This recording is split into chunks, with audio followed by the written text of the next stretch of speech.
নমস্কার সবাইকে। বিথি পাঠশালা ইউটিউব চ্যানেলে সবাইকে অনেক অনেক স্বাগত। আজকের নিবেদন আশাপূর্ণা দেবীর লেখা একটি ছোট গল্প, নিছক গল্প। তবে আজকে গল্প শুরু করার আগে আমার চ্যানেলে যারা নতুন তারা চ্যানেলটিকে অবশ্যই সাবস্ক্রাইব করে ভিডিওগুলিকে লাইক করে দেবেন, ভালো লাগলে বন্ধুদের সঙ্গে শেয়ার করবেন এবং পাশে থাকা বেল আইকনটি অবশ্যই ক্লিক করবেন। শুরু করছি আজকের নিবেদন। কবিরাজ দাদু বললেন, দূর দূরে এককালে আবার গল্প হয়, জমবে কাকে নিয়ে। এককালের গল্প যেন সুবচনীয় ঘোড়া হাসি। গল্প হলো লাগাম ছাড়া ঘোড়া, ইচ্ছে মতন দৌড়াবে। গল্প হতো রাজা মহারাজাদের, পৃথিবী থেকে রাজা মহারাজারা নির্মূল হলো, গল্প ফুরলো। শুনে বললাম, কবিরাজ দাদু, নিজের চোখে রাজা মহারাজা দেখেছো তুমি? দাদু রেগে বললেন, দেখিনি বলিস কি, আচমকাল রাজা মহারাজা নিয়েই তো ঘর করে এলাম। কাঠচণ্ডীপুরের মহারাজ বলতেন কবিরাজ। বললাম, কাঠচণ্ডীপুর সে আবার কোথায় দাদু? কবিরাজ দাদু মিনিট খানেক অপলক নেত্রে আমার দিকে তাকিয়ে থেকে প্রতি প্রশ্ন করলেন, তোরা না ভূগোল পড়েছিস? লজ্জা অধঃপতন হলাম, বলতে পারলাম না ভূগোল আমি পড়ি না। বারবার পরীক্ষার সময় পাশের ছেলের খাতা থেকে টুকি। কবিরাজ দাদু বীর বিক্রমে বলে চললেন। মহারাজা বলতেন, কবিরাজ কবিরাজ তোমাকে কবিরাজের পরিবর্তে গল্পরাজ উপাধি দেওয়া উচিত। এত গল্প তুমি পাও কোথায়? বলতাম, মহারাজ, পাই আপনাদের দৌলতে। শুনে ভারী খুশি। গল্প পেলে আর কিচ্ছুটি চাইতেন না তিনি। রাজকার্য মাথায় উঠত, গল্পের গুণে আমার কথায় উঠতেন বসতেন। আমি বললাম, দাদু, এত বড় সুযোগ হেলায় হারিয়েছ, সেই সময় 2 পাইস করে নিতে হয়। দাদু বললেন, দূর দূর, ওসব ছেঁড়া দিকে নজর থাকলে কি আর রাজা রাজনারের নজরে পড়া যায়? হ্যাঁ, কি বলছিলাম, সেই রাজার কিনা একদিন আমার উপর হলো গোসা। তলব পাঠালেন পাইক দিয়ে। আমি তো অবাক। এই সময়টা রাজার আফিংয়ের ঘোরে বুঁদ হয়ে থাকার কথা, এ সময় তলব কেন? আফিংয়ের নেশা শুনে চমকালি যে। মহারাজের দিনে 3 ভরি আফিং খেতেন। এ গল্প করিনি বুঝি কোনো দিন? সেকালের রাজা রাজনারের অমন 2-4 ভরি খেয়ে পার করতে পারতেন। মনে মানে আর কি, মন্ত্রীরাই একটু একটু করে ধরিয়ে এতখানি করে তুলতেন, নইলে ঝিমুমেন কি করে? রাজার কান চোখ সর্বদা সজাগ থাকলে রক্ষে আছে। যাই হোক, মহারাজা তলব করে সাদা চোখে তাকিয়ে বললেন, কবিরাজ, এবার তো তোমার জরিমানা হয়। তথস্থ হয়ে বললাম, সে কি মহারাজ, সে কি অপরাধ? বলি, তোমার আফিংয়ের আর নেশা হচ্ছে না কেন? বললাম, সর্বনাশ, কে বললে মানে? নেশা ধরছে না আমার। খবর দিতে যাবে অন্য লোকে, এই দেখো না, কিছুদিন থেকে আর মৌজ করে ঝিমোনো আসছে না। খালি ইচ্ছে হচ্ছে একে শুলেই দিই, ওকে শালে চড়াই। আর সাক্ষী দেখো না কেন, তোমাকে দেখেই ইচ্ছা হলো আমার আধখানা মাটিতে পুঁতে আধখানা বুনো শিয়াল দিয়ে খাওয়াই। মনে করো শুনে আমি কোথায়? ধরে নে আমি আর নেই। মনে মনে দুর্গা নাম জপ করছি, তবু মুখে সাহস দেখিয়ে বললাম, মহারাজেরই এই সামান্য ইচ্ছেটুকু যদি আমার দ্বারা পূরণ হয়, আমার পক্ষে তার চাইতে সৌভাগ্যের আর কি আছে?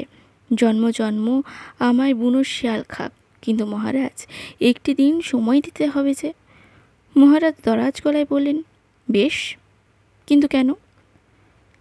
আগে নেশা কেন হচ্ছে না তার একটা ফয়সলা করে না গেলে যে বৈকুণ্ঠে গিয়েও স্বস্তি পাব না। মহারাজ চোখ পাকিয়ে বললেন, বৈকুণ্ঠ? তুমি বৈকুণ্ঠ যাবে মানে? জোর হাতে বললাম, মহারাজের যদি আপত্তি থাকে তো যাব না, কিন্তু ফয়সলা আমায় করতেই হবে। দৈনিক 3টি ভরি করে আফিং আমি রাজবাড়িতে পাঠাচ্ছি। সে মাল যাচ্ছে কোথায়? যাচ্ছে মানে? নিক্তি করে ওজন করে যাচ্ছি বা খাচ্ছি, তা জানো? ওজন করছে কে? যে করছে নিশ্চয়ই সেটা ব্যাটাই। খবরদার কবিরাজ, মুখ সামলে। ওজন করে হাতে তুলে দেন স্বয়ং মহারানী। বললাম, হুজুর, বেফাঁস কথার জন্য গুণে 7 হাত নাকে খত দিচ্ছি। এখন একবার অন্দরমহলে যাবার ছাড়পত্র চাই যে। মহারাজ বললেন, কবরেজ, বেশি চালাকি করো না, তোমার আবার ছাড়পত্র কি? সেবারে মহারানীর অম্লশূল সারিয়েছিল কে? আর গেল বছরে গাঁটে ব্যথা মহারানীর ব্রতের ব্রাহ্মণ হয় কে? অতএব মহারাজকে কুর্নিশ করে ঢুকে গেলাম অন্দরে, সোজা মহারানীর মহলে। বললাম, রানীমা, মহারাজের আফিংয়ের ওজন কে করে? মহারানী বললেন, কবরেজ, আমিই করি। রানী হই আর যাই হই, হিন্দুর মেয়ে তো বটে, পতি সেবার পণ্যটুকু ছাড়ি কেন? রানীমা, ভয় বলি না নির্ভয় বলি? নির্ভয়ই বলো। আগে ঠিক হাঁটিটুকু দেন তো। রানীমা হেসে বললেন, তাহলে বলি কবরেজ, সঙ্গদোষে আমারও একটু বদভ্যাস হয়ে গেছে, বেশি নয়, মোটর ভোর ওজনের কারচুপিতে সেটুকুই সেরে নিই। বেশ করেন, আগে খুব উপশম করেন বা উত্তম করেন। আফিং হচ্ছে শুল বেদনার মহাসুদ, কিন্তু কথা হচ্ছে আপনার হাতে পৌঁছায় কে? কেন, খাসদাসী দুন্দভি?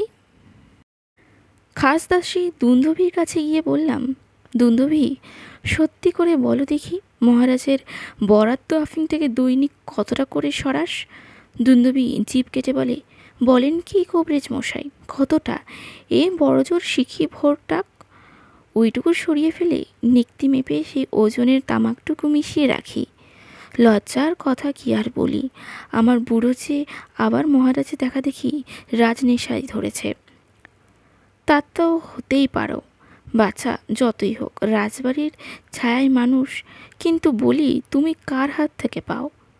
কেন, রাজ অন্দরের খোশ পাহারাদার হারান বিশ্বাসের কাছ থেকে। পাহারাদার হারান বিশ্বাসের কাছ থেকে গিয়ে শুধলাম, বিশ্বাস এমন অবিশ্বাসের কাজ করিস কি বলে? বিশ্বাস দুঃখে মরে গিয়ে বলল, কবিরাজ মশাই, এমন কথাটা কেন বললেন? অবিশ্বাসের কাজ আমার 7 পুরুষেও করেনি। বললাম, তবে আফিং যাচ্ছে কোথায়? হারান গম্ভীরভাবে বলল, ও এই কথা, তা যাচ্ছে যে সেটা ধরালো কে? অপর কেউ নয়, স্বয়ং আমি। এখন ভেতরের কথা খুলে বল। আগে কাউকে বলেন না তো বলি। মত্তর আধ ভরি টাক সরিয়ে ফেলে সেইটুকু ওজনে পুরনো তেঁতুল মিশিয়ে দিই, ওটুকু আর কি এসে যাচ্ছে?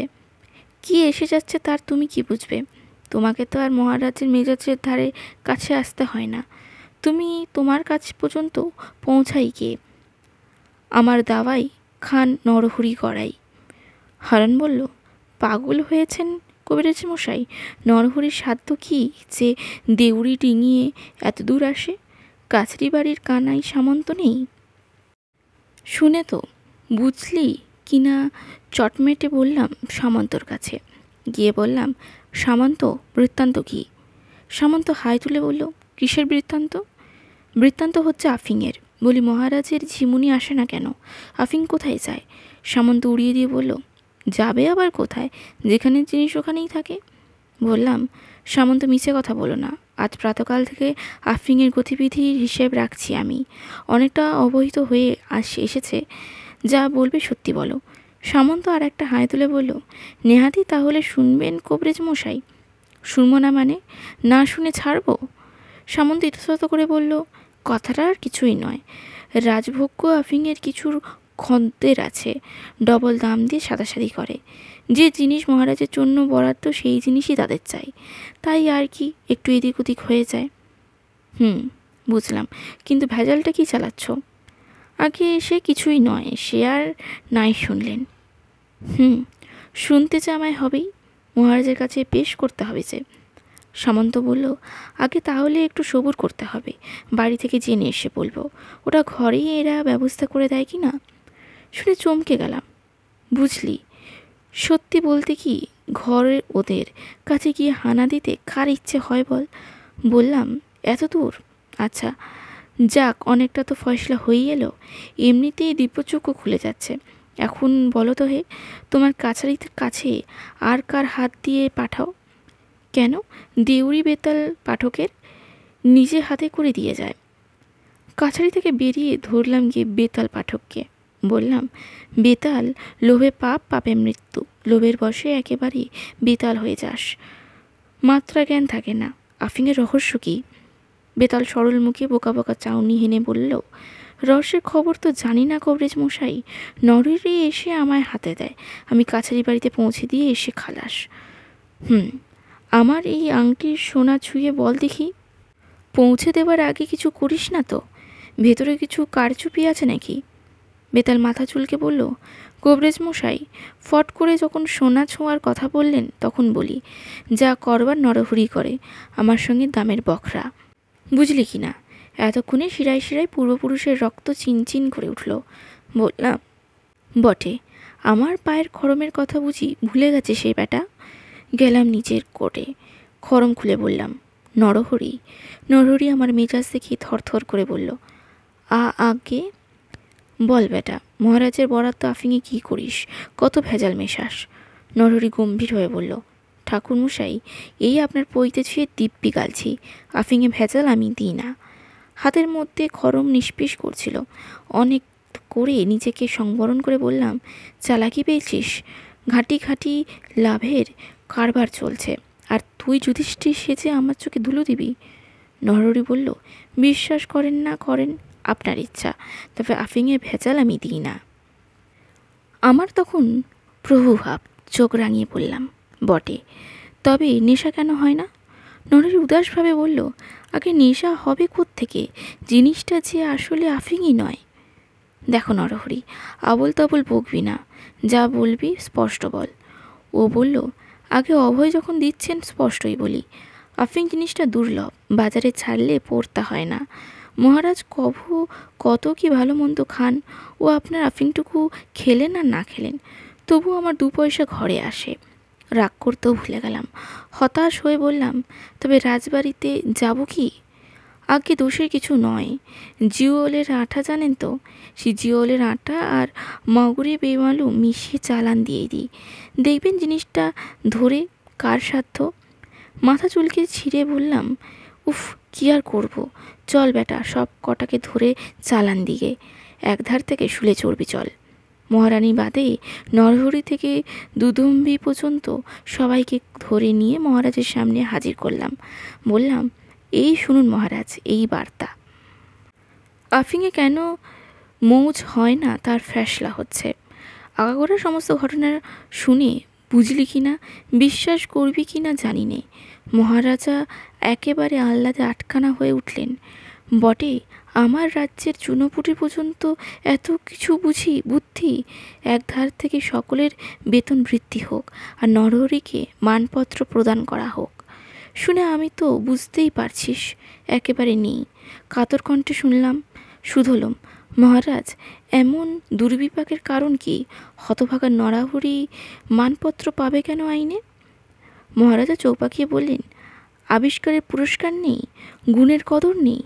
আর দেখো কবিরেজ, তোমার জন্য ব্যবস্থা হচ্ছে, সমাজের জন্য জ্যাংতকর। তুমি যখন এই রাজ্যের আবহাওয়া বাস করছো, এত বোকা রয়ে গেছো, তখন তোমার জন্য এই বন্দোবস্তই করি। নগর কোটাল একে নিয়ে গিয়ে 6 মাসের মধ্যে মাটির মধ্যে পুঁতে রাখার ব্যবস্থা করো গে। এসব দেশের জল হাওয়াতে বাজে হয়নি, এর মাটির গুণে ফলে কিনা দেখি। ব্যাস, ঝপাঝপ কোদাল পড়ে গেল ঘোড়ার। মহারাজ বললেন, কবরেজ, মেপে দেখো তুমি ওর মধ্যে ধরবে কিনা। বললাম, আগে অনায়াসে, তবে বিনা দুশ্চিন্তা হচ্ছে কি না, এই 6 মাস আপনাকে গল্প শোনাবে কে? মহারাজ চোখ পাকিয়ে বললেন, তাই তো, এতক্ষণ তো এই খেয়াল করিনি। কোটাল, খবরদার। কোটাল ঘাড় চুলকে বলল, আগে খোশ খোড়া হয়ে গেছে যে, আইনের নানান থেকে না। মহারাজ হাস্যবদনে বললেন, রাজা তো লোকে, অভাব নেই বাপু, কম বয়সী সবাই 3.5 হাত, চালিয়ে দাও না, কাটাবো। তারপর বুঝলি কি না, কোনো দিন 3 দিন 3 রাত গল্প একটা একটা করে শেষ হয়। আর মহারাজ নতুন উৎসাহে বলেন, কবরেজ লাগাও আর একটা। শুনে হেসে বললাম, কবরেজ দাদু, সন্দেহ হচ্ছে এই গল্পের সবটাই ফাঁকি, যা খুশি বানাচ্ছ তুমি। কবরেজ দাদু চোটে মোটে বললেন, গল্প শব্দের অর্থ কী হে বাপু? যা খুশি বানাতে না পারলে আবার গল্প কি হলো? সাধে কি আর বলেছিলাম দেশ থেকে রাজা রাজ করে নির্মূল হলো, গল্পও ফুরলো? তোমাদের কাছে গল্প বলতে বসলে যা খুশি বলে পার পাওয়া যাবে? বাস্তব আর সম্ভব এই দুটো শক্ত খোঁটা পুঁতে তার চৌহদ্দির মধ্যে পাক খেয়ে মরতে হবে।